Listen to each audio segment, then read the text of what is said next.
Well, hello there, and welcome back to another edition of Nebraska Football Now. I'm your host, Andy Classen, joined once again by our Husker Insider, Jake Bartecki. Jake, there's a lot to be happy about here in Huskerland right now. Hey, 3-0 and 34-3 winners over Northern Iowa, and a lot of people didn't even think it was Nebraska's best showing. If you're going to win 34-3 and think it wasn't your best showing, things are going pretty well, and they are. Nebraska's taking care of business in non-conference play. And for some folks out there, this is the first time the Huskers have covered all three games in the non-conference. Love to see that. First time coming out of the non-con, 3-0 since 2016. Let's dive right into that. Let's expand into that. What did you see from UNI that you really liked? You know, I think one thing Matt Rule said was, it was after the post-game press conference on Saturday, it's okay to be boring. And if people think our offense is boring late in the game, good, because that means we're controlling the game. And I think that's what Nebraska did. They drove down and scored on their opening possession. They gave up a field goal on the first drive for Northern Iowa, but Nebraska really controlled the tempo of the game and made it their game. Wasn't the defense's best showing. I didn't think they tackled the best, but overall I thought Nebraska's game plan made sense. They committed to running the football. They didn't put Dylan Raiola in too many tough situations, and they capitalized when they were in the red zone. Yeah, you talk about boring. Well, Microsoft is pretty boring, but they're pretty successful. So I think Matt Rule makes a pretty good point there. Let's talk about some of those young guys. You know, we didn't see them during the Colorado game. Coach Rule told us why. He wanted the guys that were there last year, the upperclassmen who experienced Colorado, to kind of have a little revenge, if you will, at home. So he awarded them that playing time. Now you saw some of the young guys emerge at the UNI game, and we saw a lot of good things. Yeah, I mean, we've seen it already from Dylan Raiola as your true freshman quarterback, but who we didn't see against Colorado really at all offensively was Carter Nelson. And he had two big catches on the opening drive, and one of them was for a touchdown, first touchdown of his career. I think that is going to be a really good combination. I think Nebraska's tight end room right now between Carter Nelson and Thomas Fidone is in a really good spot for the rest of the season. Now, they've been using Carter Nelson a lot at wide receiver, and the fact that he's been able to still make an impact on the offense out of his normal position, I think says a lot of good things. The other guy was Ja'Cory Barney Jr. I mean, he did it in the run game and the pass game. Scored a touchdown on the ground on that reverse sweep near the end zone, and then he caught a few passes as well. Nebraska's got a really good spot right now with those young guys. Yeah, and you were able to catch up with Mr. Nelson. Let's take a listen.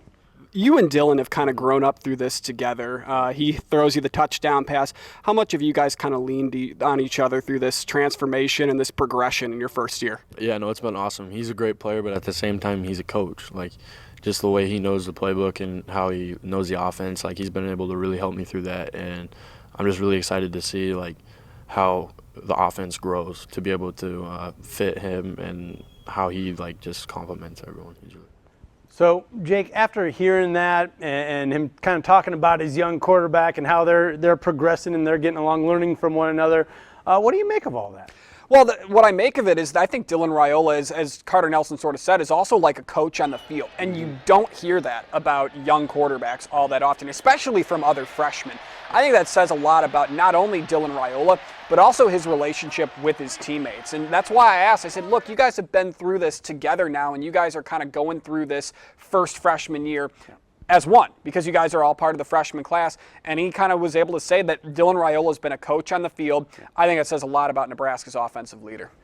Staying with the offense, there was a lot of question marks, especially with some late injuries in fall camp to that offensive line.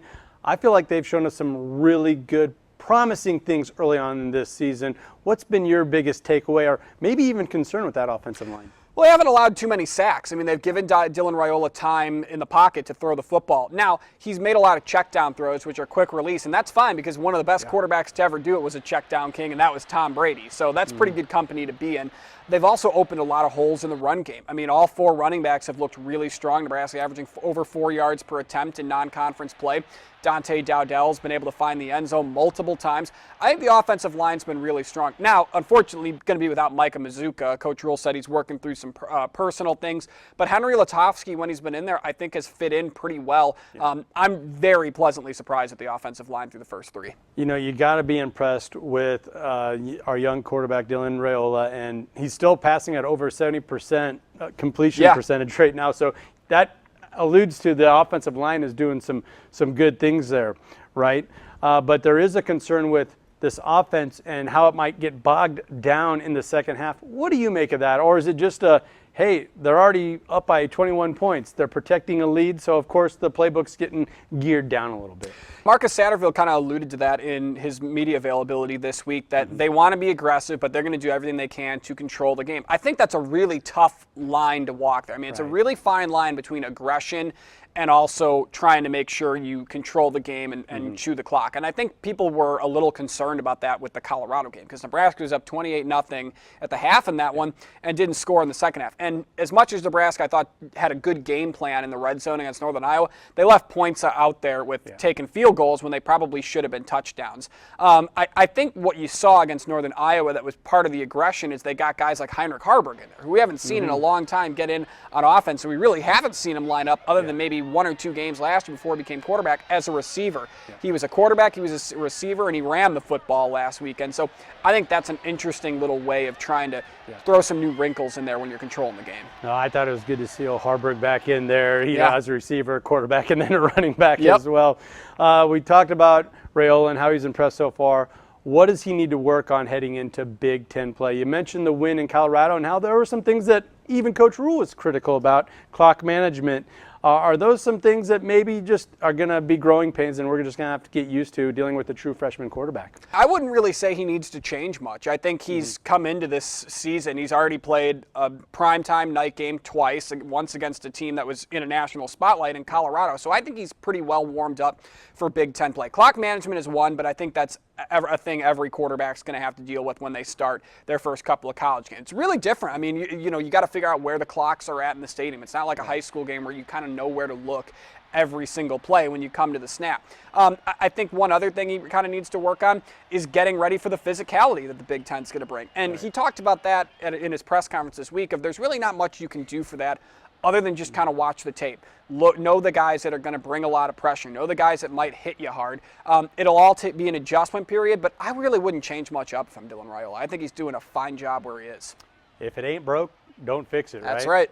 Okay, enough offense. Let's flip the script here. Let's get over to the defensive side of the ball.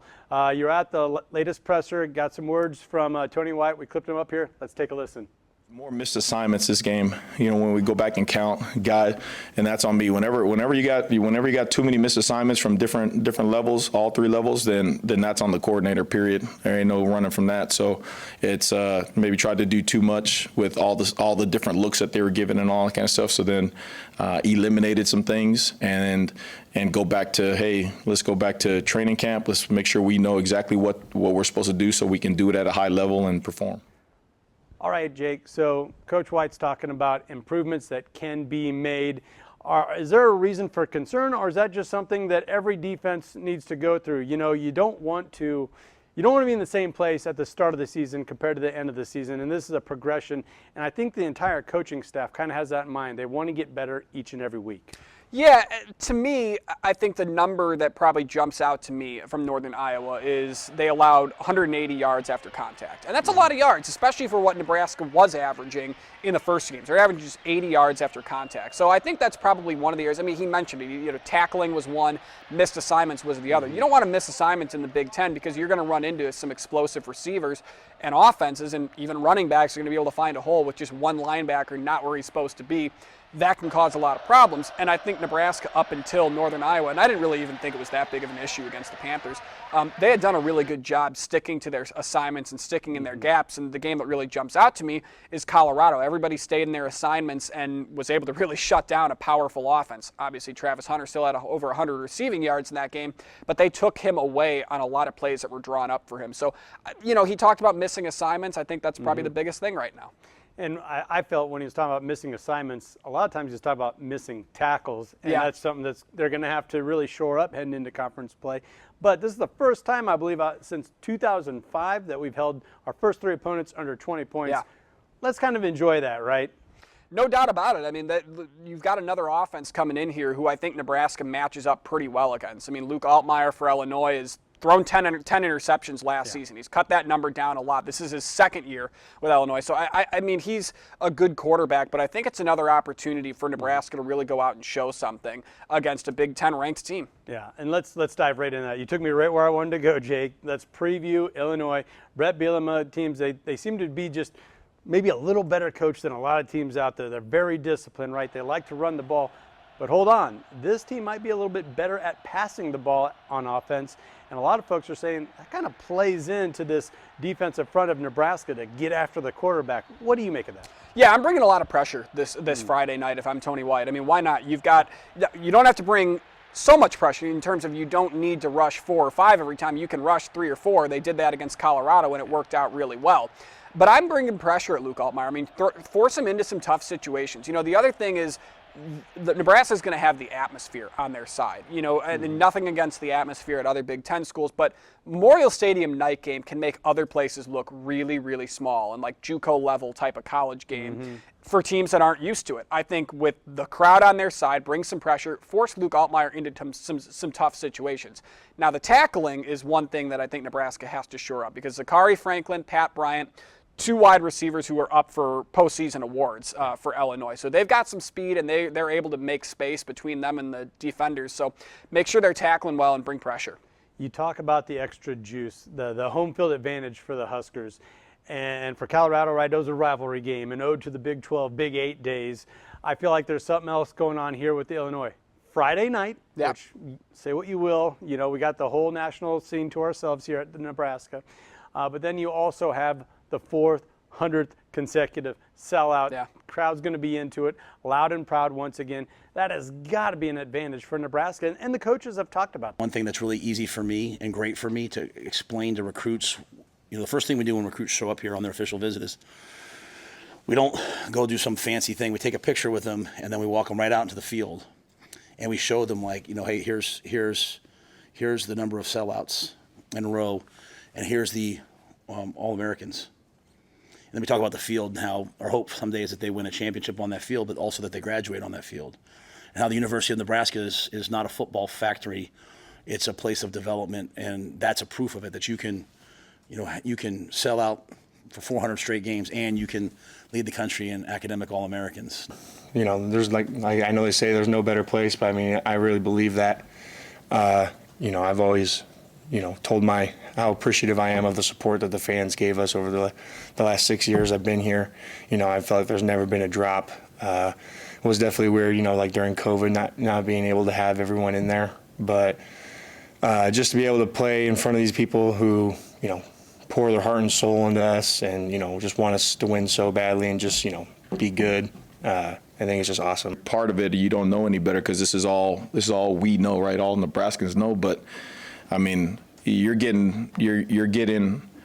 I go back to what I tell my colleagues and my friends back home is we get 66,000 for the spring game, guys. That was more than almost every other place I've been when they were playing during the season. Never gets old walking in that stadium when it's sold out, and I know we're going to need them extra this game, so I know they'll show out. Yeah, it started in 1962, and I'm sure there's going to be some Husker fans that have been to most of those games, and I think it's going to be exciting. I've been to Nebraska games for probably about 7 or 8 years since I've been covering them, and every time I'm amazed, no matter what the record is, 3-0 right now or going into the Iowa game when you're 3-8. I mean, the place is just as loud and just as full as it was for any other game. Okay, give me one key that Nebraska has to do to pull off this victory, move to 4-0, and start conference playoff right, getting the win over Illinois. I think it's win the turnover battle. I mean, Nebraska's done a good job of that to this point in the season. I mean, last year through 3 games, they had 9 turnovers. They only have 2 right now, and this is an Illinois team that ranks in the top 5 in takeaways. So they know how to get it done. That's how they really was able to beat Kansas, is they forced Jaden Daniels into some tough throws. I think they're going to try to do the same thing to a young quarterback like Dylan Raiola. So I think you might see them try to run the ball as much as they can. Let Raiola do his thing, but make sure you're being smart with it and don't turn the ball over. That's an excellent point, Jake. Once again, thank you for your time and all that wonderful information. You're just running all over Lincoln, finding this stuff for us. And thank you for joining us on News Channel Nebraska for another edition of Nebraska Football Now.